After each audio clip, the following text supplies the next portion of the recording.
अजीतपुर धाम के संस्थापक संचालक महात्मा राजेश दास जी, जिन्होंने आपके बीच में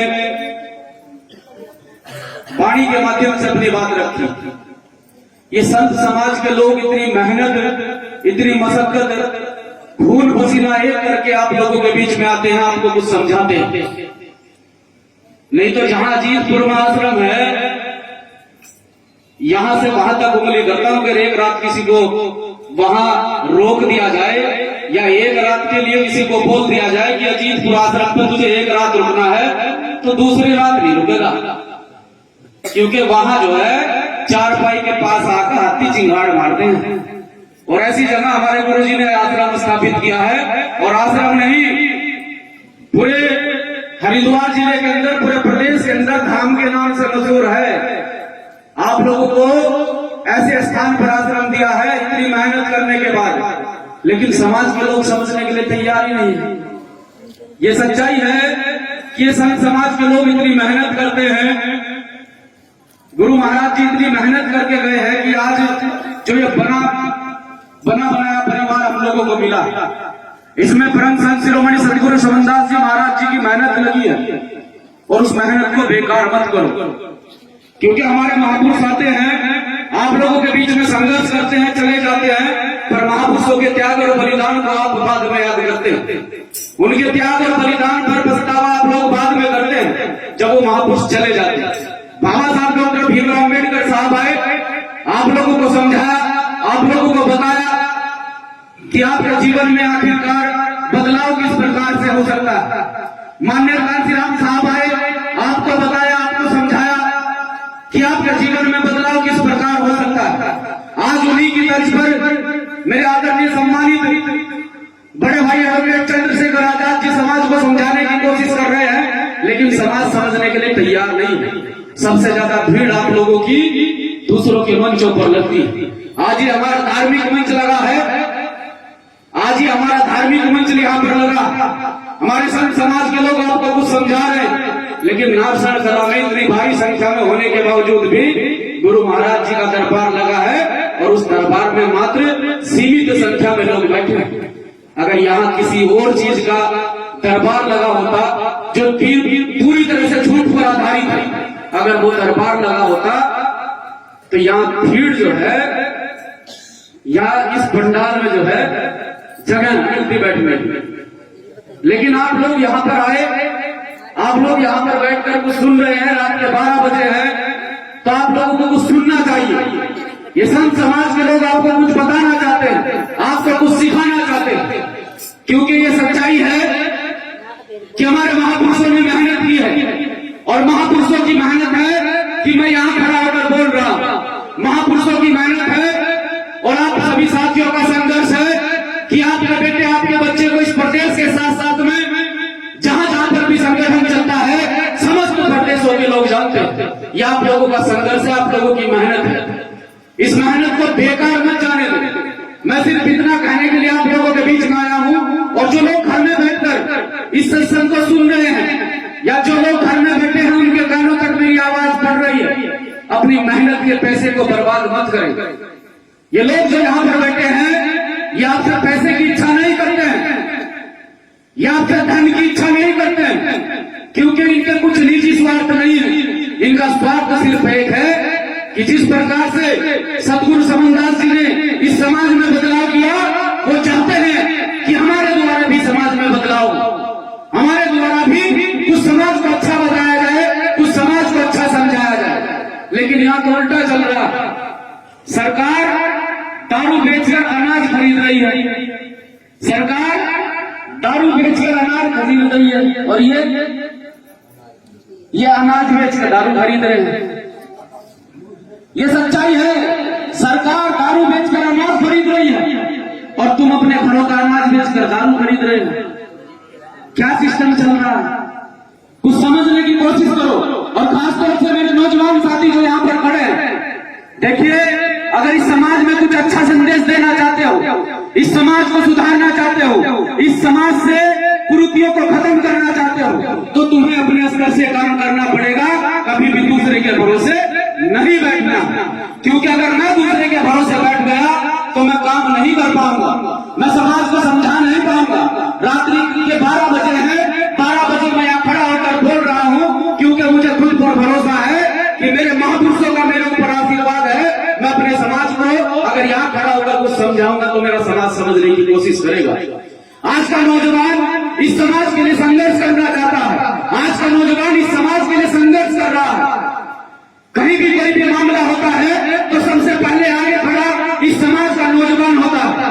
तो आपको नौजवानों का साथ देना चाहिए, आपको उनका साथ देकर यहाँ बदलाव करना चाहिए और बदलाव ऐसा होना चाहिए जिसमें आप सुरक्षित हो, आपके अधिकार सुरक्षित हो। क्योंकि आज की तारीख में आपके अधिकार सुरक्षित नहीं है, आज की तारीख में आपके अधिकार सुरक्षित नहीं है। ये तो भला हो बाबा साहब डॉक्टर भीमराव अम्बेडकर साहब का, जो इस देश का संविधान लिखकर चले गए और आप लोगों को अधिकार मिल गया कि नारसन कला के अंदर आप लोग सत्संग लगा रहे हैं, नहीं तो औकात नहीं थी सत्संग लगाने की। ये सच्चाई है। इस देश के अंदर बाबा साहब का संविधान ना होता तो औकात नहीं थी, औकात नहीं थी इस बहुजन समाज को पंडाल सजाने की, औकात नहीं थी इस महक सिंह की यहाँ पर बोलने की, और औकात नहीं थी आप लोगों की मुझे सुनने की। ये तो बाबा साहब ने आप लोगों को अधिकार दिए, बाबा साहब ने इस देश का संविधान रचा, बाबा साहब ने इस देश का संविधान रचकर उस संविधान में आपके अधिकार सुरक्षित किए। लेकिन हम अपने अधिकारों को जानते ही नहीं, और जब अधिकारों को जानते नहीं है तो अधिकारों को लोगे कैसे, उन अधिकारों को लोगे कैसे, उनका लाभ कैसे उठाओगे। तो सबसे पहले आपको आपके अधिकार जानने की कोशिश करनी चाहिए। सबसे पहले जो बाबा साहब डॉक्टर भीमराव अम्बेडकर साहब ने कहा है कि शिक्षित बनो, संगठित रहो, संघर्ष करो, पर हमारे समाज के लोग संघर्ष करना शुरू कर देते हैं तो शिक्षित होना नहीं चाहते हैं। अगर आप अपने पैरों में पड़ी इस गुलामियत की जंजीर को तोड़ना चाहते हैं, क्योंकि आज भी ये समाज गुलामियत की जंजीरें इसके पैरों में पड़ी है, आज भी ये समाज गुलाम है।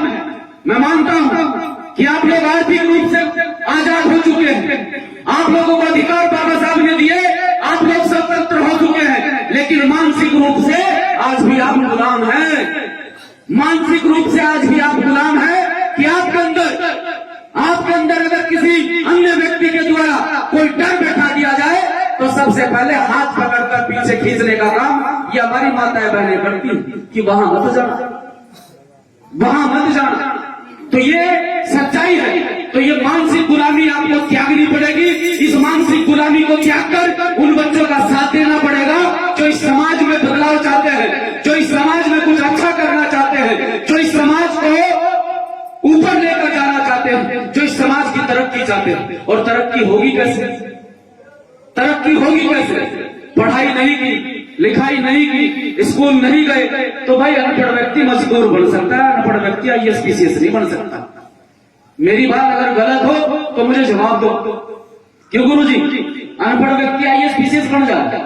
भाई अनपढ़ व्यक्ति मजदूर बन सकता है, 400 रुपए की दिहाड़ी मजदूरी कर सकते हो तुम, दूसरे के यहां लग सकते हो, लेकिन एक पढ़ा लिखा व्यक्ति इतिहास रच सकता है, एक पढ़ा लिखा व्यक्ति इतिहास रच सकता है, क्योंकि पढ़ लिख कर ही डॉक्टर बनेगा, इंजीनियर बनेगा, IAS बनेगा, PCS बनेगा।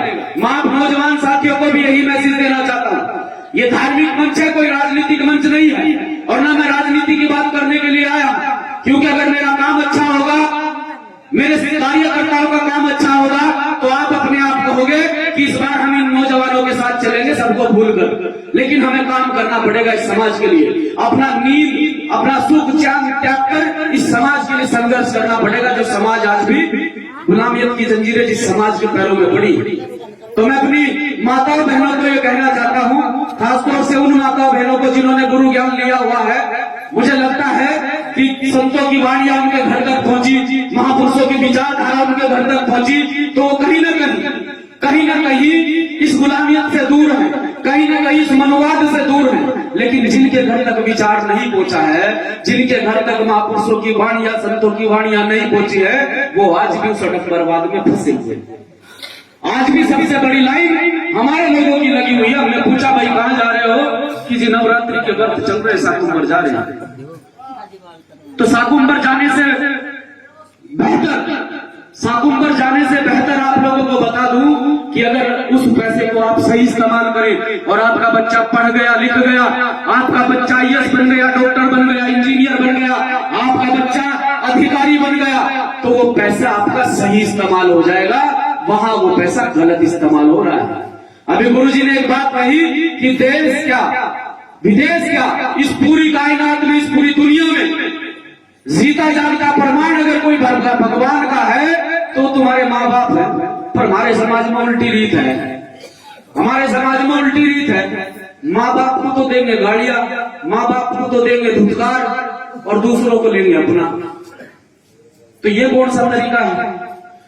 जब गुरुजी ने बता दिया, गुरुजी ने आदेश कर दिया, और गुरुजी का आदेश हमारे लिए पत्थर की लकीर है।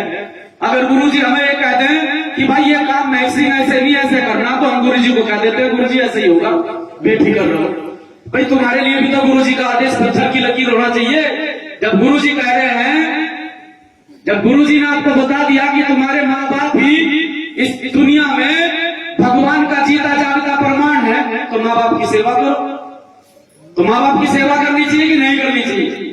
पर हमारे समाज में उल्टी रीत है, पाल पोस कर तुम्हें बड़ा करेंगे, तुम उनके पैसे का, उनकी मेहनत मजदूरी से कमाए हुए पैसे का लाभ उठाओगे, और जब उस माँ बाप को बाद में तुम्हारी आवश्यकता होगी तब उसे तुम घर से बाहर निकाल कर फेंक दोगे। कौन सा तरीका है? तो ऐसा नहीं करना। आप सभी साथियों को यही कहना चाहता हूं कि साथियों, आपके माँ बाप ने जो मेहनत मजदूरी करके पैसा कमाया है, पाई पाई जोड़ी है, उस पैसे को सही इस्तेमाल करो, कभी भी किसी भी प्रकार के, क्योंकि सबसे बड़ा इस समाज का विनाश का कारण नशा है। इस समाज का सबसे बड़ा विनाश का कारण क्या है? नशा। और उसे तुम खत्म नहीं करना चाहते हो। अभी हमारे से पूर्व वक्ता ने अभी एक बात कही कि हमारे समाज की कीमत लगा दी जाती है, इस समाज की कीमत लगा दी जाती है। एक मरा हुआ मुर्गा भी जिसे मार कर काट कर बेचा जाता है, उसकी कीमत 200 रुपए किलो है, और इस समाज की कीमत 80 रुपए का होगा। तो मुर्गा तो तुमसे ज्यादा ताकतवर है भाई, मुर्गा तो तुमसे दुगने रेट पर बिक रहा है, तुम्हारी तो कीमत लगाई तो मात्र 80 रुपए। तो अपनी कीमत को पहचानो, अपने अधिकारों को पहचानो। ये अधिकार आपको बाबा साहब ने बेचने के लिए नहीं दिए, ये अधिकार आपको दिए हैं तो सिर्फ सही समय पे सही चुनाव करने के लिए दिए हैं कि उस व्यक्ति का सही चुनाव करो जो तुम्हारे लिए संघर्ष करे, तुम्हारे लिए लड़े और तुम्हारे लिए, तुम्हारे अधिकारों के लिए संघर्ष करे। तो आप सभी साथियों ने मुझे सुना, मैं आप सबका आभारी हूँ, आप सबका धन्यवाद करना चाहता हूँ कि इस सत्संग को सुचारू रूप से चलाते रहे, और इस सत्संग में जितने भी साथी, जितने भी गुरु प्रेमी इस सत्संग में पहुंचे हैं, आप सभी साथियों को साधुवाद कि आप लोग इस सत्संग में बने हुए हैं और इस सत्संग को आगे बढ़ाने का प्रयत्न करें। गुरु महाराज जी के जाने के बाद, गुरु महाराज जी का शरीर पूरा होने के बाद आप लोग लगातार संघर्ष कर रहे हैं, हमारे संत समाज के लोग लगातार संघर्ष कर रहे हैं। मैं उनके संघर्ष को सलाम करता हूं, और इसी प्रकार से इस मिशन को आगे बढ़ाते रहें, और इस मिशन को, इस विचारधारा को घर घर तक लेकर जाए। हम अपने महापुरुषों की विचारधारा को दफन नहीं होने देंगे, अपने महापुरुषों की विचारधारा को घर घर तक लेकर जाएंगे, लोगों को बताएंगे कि हमारे महापुरुषों ने कितना त्याग बलिदान संघर्ष करने के बाद में आपको अधिकार दिलाए, तो आपको इन पर काम करना पड़ेगा।